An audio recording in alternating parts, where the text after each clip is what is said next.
this is something just a little bit different. Welcome to some of the most innovative, most creative, and most uniquely enjoyable Android games on the platform in 2017. With that being said, sit back, relax, and enjoy the show.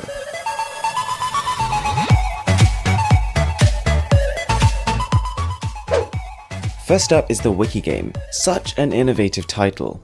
You're essentially given two different words or terms which can both be found on Wikipedia, and your objective is to start from one, use the hyperlinks within various articles, and use it to reach the other word in as few steps as possible. And it really makes you think long and hard. It makes you set out your entire chain of analysis before you've even started. You can't just sort of blindly wonder and expect to come across the answer. And it has two benefits. Not only is this transforming something that otherwise was a kind of dry activity into a thought-provoking game, but because of how you're engaging with the content, you actually learn a lot in the process. Next up is the board button, and this is more than meets the eye. Inside of this one game that you download, there are thousands and thousands of gaming experiences you can enjoy, literally complete titles that would have been separate apps otherwise.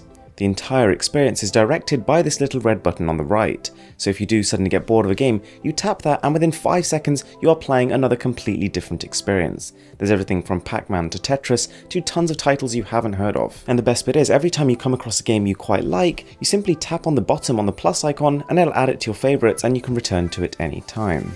Next up is Flippy Knife, and whilst it may seem like the title has borrowed some inspiration from other sources, this is a genuinely innovative title. The game contains a lot of different sub-activities, all of which are geared around flipping knives and making sure they land the right way up. And this game kind of took me by surprise.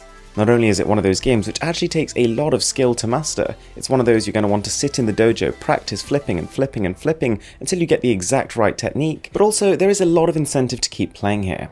Not only do you have badges and achievements you unlock after doing certain things, the later of which get very tricky to unlock, but there's also leaderboards for all the different activities inside.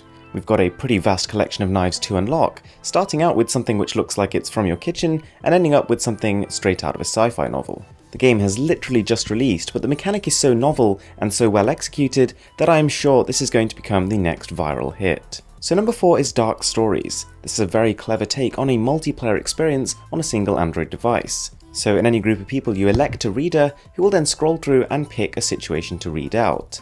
Now they range in difficulty from green all the way up to red, and the idea is that the players apart from the reader have got to try and guess what the solution to the story is. Only the reader knows, and the only thing they can give the audience is a yes or a no answer, until the answer is reached. And every time I tried this, it always resulted in a very satisfying bit of self-hate in the audience when they all realised they could have got the right answer. Next up is Godville. This is such a different angle for a game, I could spend an entire video on it, but essentially it is a title that completely plays itself. So without taking any action whatsoever, your character travels through different lands, they level up, and the only control you have is as a god. As a god you can send in encouragement or punishment to your hero, and in the way that kind of affects the outcomes of what happens. And it's a strangely relaxing concept. On one hand you gain the satisfaction of your character growing and getting stronger, but on the other hand you don't actually have to be involved with it in any way, and you can be rest assured that even when you're not there, it's still continuing in the background. So then we have Blindscape, and the funny part of this is that what you're seeing right now on screen is the game in action.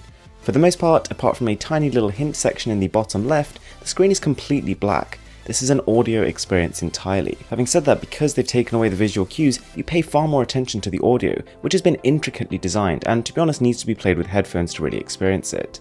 And you get so involved with the story, the ending is genuinely chilling. So then we have Smashy Brick, and again, I'm not a huge fan of this whole naming convention, but at the same time, the concept itself is fantastic. Imagine a brick breaker, but instead of actually moving a paddle from side to side, you create it.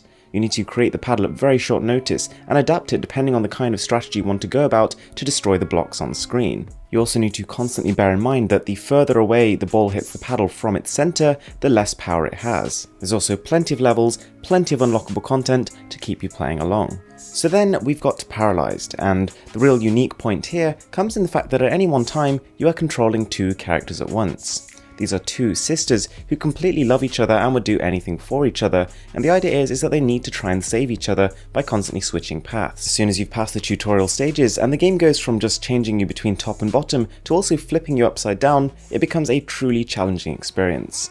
It's also a bit of a visual masterpiece and it's got some great audio to go along with it. So guys, I really hope you enjoyed the video as always, and with that being said, I'm Mr. Who's the Boss, and I'm signing out.